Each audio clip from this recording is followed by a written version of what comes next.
Game. Let's talk about this album, 1992. For anybody that don't know what it is, it's like I could have did the next album. If you know anything about my music or my albums, the next album I really wanted to do was Doctor's Advocate 2. I just ever since I was not an MC, I had like a way that I wanted to set my career up, and it was sort of mock like after Nas, how all the album covers made sense. Wow. And so that's why I started with my kid on the front and continued at that. So when I dropped the documentary 2, of course, the next thing I wanted to do was do Doctor's Advocate 2. But I start thinking about, my life, and then my kid turned 12, and I start thinking about when I was 12 in 92, and that's the year that I joined, Cedar Block, Peru. That's the year that the Dream Team won Olympic gold, Michael Jordan, Bird, and all them, and that's the year that LA had the riot. So that at that time, it was like, LA was crazy, and it was a lot going on, and so I did an album based on my experiences as a 12-year-old youth in Compton, and the shit, it turned out pretty cool. The one thing I can say about the Game is that he works so hard.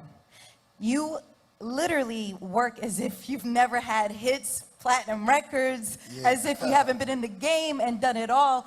What's the motivation behind this? Because really, you don't have to do this anymore. Nah, it's and you know what, I'm like, it's cool that if I wanted to, I could like chill off rap and just let my endorsements and everything that I'm doing outside, my business moves, kind of take care of myself and my family. But I like rap. It's fun. You know what I'm saying? Especially when I get to do the shit that I'm doing right now today with this Meek shit, and this shit is funny and it's cool. And it's crazy. Crazy thing about it is that me and Meek was cool until we had this thing, and where shit kind of fell apart. And I kind of let it ride, but it was something bubbling in my stomach, and I just couldn't let it ride no more. So I spoke my mind in Miami, and then he went and got Beans' old ass and tried to making a band group and try to diss me, and that pissed me off. And then they did it over the Young M.A. beat, the Young Ma, and and I love that song and shit. So I had to go fry that shit. Yeah, well, she's a real MVP right now. Like, if you ain't heard it, just click the link in my bio, and it's that shit funny.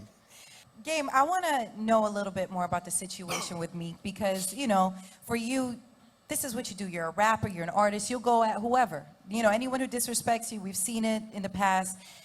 But there are concerns, you being a friend of mine for a very long time. I don't just pick nobody and just start no shit. Like a lot of people, you know what I'm saying, when I'm beefing or rapping, or, I got a problem with somebody and I'm doing what I do, it's a lot of people end up thinking that I started it, or it's my fault, or the Game is a bully. Right. Game, I'm a chill ass dude that love his kids, play Madden most of the time, and just hang out. And I like to eat. You know what I'm saying? A lot of fried food, work out sometimes. But I don't be starting these beefs, man. But once it started, you know what I'm saying? I really gotta do my shit. And, because the crazy thing about it is I don't be wanting niggas to give me an L. It's like when niggas put an L on your Instagram and your comments, that shit hurt. It's like, where the fuck do these letters come from? So you got to, like, work as hard as fuck to get them L's off your page, whether you delete, block, or you got to fucking make a better song, and, and you got to just handle your business. But that shit is funny. Can you explain to us where the falling, apart between you and Meek happened? Like, it's like you said, you guys were cool. So because it's so confusing, there's so many tabloids. Nah, I'm gonna keep it 100 with y'all, and of course there's cameras rolling and whatnot, and this gonna probably go out to the internet. And I ain't really talked about this with nobody. Is that we was in a club in LA and a day party, and Meek was in there. It was his first time being back in LA after being on house arrest or probation or whatever it was that he was on.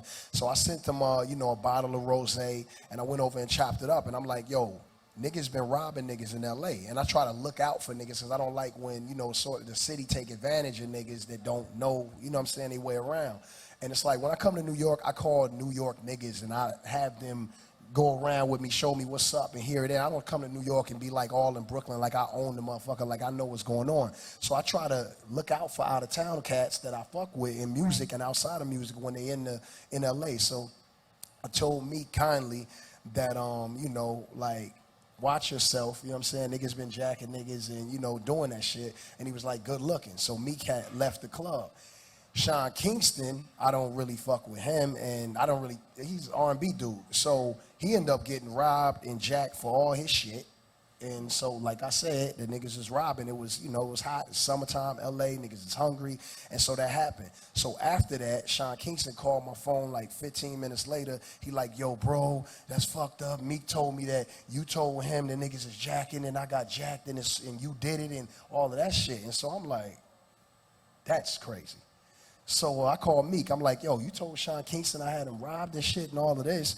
And he like, no, I didn't tell that fat motherfucking Twinkie motherfucking nothing. So I said, let me get Sean on three-way. Sorry about the duration of the story, but I'm telling you the raw, real shit. So we got Sean Kingston on three-way. Sean Kingston was saying that Meek told him. Meek was saying that he didn't tell him and whatever. I just hung up the phone because I couldn't, man. I just was out of the shit.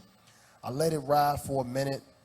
And then one day, these two police detectives came to my house and asked me, you know, they said that, you know, they were told that somebody in my entourage had something to do with Sean Kingston being robbed. And I was like, y'all sending police to my door with this shit?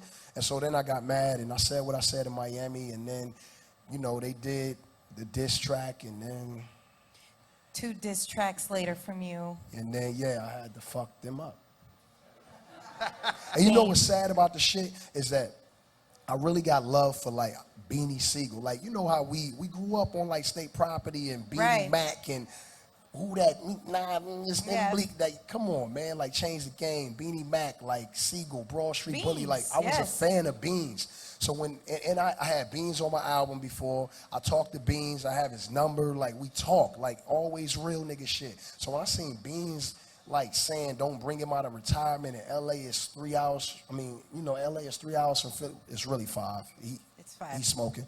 But yeah, Beans was in. I was like, that really hurt my feelings. But I was like, nah, I gotta fuck Beans up too. So I had to really go in my bag and it shit hurt. That like about my freestyle, the shit that really upset me the most is the Beans section. Cause I really didn't want to do it, but I had to do it because he came out his mouth and I just had to, man. It's a sad day for Beans, man. Sorry. And you know, the thing is about your game, we were talking about this in the studio. You don't put out like a bar of disses. Like you put out whole songs that just completely, it's painful. You would think at some point like that niggas would just leave me alone. You know what I'm saying? I'm just a cool nigga. I be chilling. I come through. It seems like I'm a cool nigga. It seems like I would go chill, play Madden with you, take you to the moon. I would do that shit. I'm a chill nigga. I don't think I'm better than nobody in here. I don't try to be different or a superstar. Like, fuck all that. We humans. I try to be as human as possible and as relatable to other people as possible. I'm the nicest nigga. I take the pictures unless I'm having a bad fucking day. Then I be like, yo, I'm in chill mode. Can we like, you know? But I like niggas just don't like. They think I'm soup or something. So I just gotta like show them that this is what I do. I've been doing it for the last 13 years. Are we ever gonna be able to see you and Meek resolve this? That shit right there is probably not gonna happen. Yeah. Some shit don't need a resolve, man. It's just, it is what it is. Or agree to disagree. I've done so many of that. Let it slide, resolve it, that niggas say, that now niggas is saying that game is just going to squash it. So I'm not, this time I'm not, I can't say I'm fucking with that. Is there anything that he could do to make it right with you? I don't really want him to do nothing. I kind of want him to just do his thing and continue doing what he doing over there. And I'm going to just stay over here and I'm going to do my shit. Yeah. And, you know, the freestyle is a body bag, so zip it up and go live, B. Yeah. Because, you know, I saw Nipsey's tweet, basically. Nipsey did. He's concerned. Anybody see Nipsey's tweet? Yeah. That shit, let me tell you something. Nipsey is my dude. I rolled down my window on Crenshaw and took Nipsey's CD. When I did that, I had a gun on my lap. That's when I was a little bit younger, like 8 years ago, riding around reckless. Plus, I know that niggas killed Biggie and Tupac, and so I used to ride around with my strap because I ain't want to give niggas my life over no rap shit. So that's how I used to ride around. But when I seen Nipsey, I took his demo. I got on a song with Nipsey before anybody else did and looked out. So Nipsey is my nigga. I've been there for him. And what he did on Twitter was the right thing to do. Step in, try to mediate it, try to, you know, breathe some, you know, real knowledge and some sense into a situation that could get reckless. It's just that's not what I was on. But I do respect Nipsey for doing what he did, and I think that shows growth in him and his career as a, you know, as a rap artist. So that's dope. People are concerned, like, look, we don't want this to get to another place that it doesn't have to. And that's what, you know, we want to see. It was all good just a week ago. No, it was all good just a meek ago. It's your boy, Oh God, man. Yo, subscribe to In the Black Hip Hop News. I thank you for watching. You know what I mean? Helping us becoming, you know, shooting up to the top of the charts is one of the #1 hip hop sites on YouTube. We also got a couple other channels, In the Black Media 2, In the Black Media Reloaded, In the Black Sports Media. It's your brother, Oh God, man. Jersey, Philly, DMV, stand up.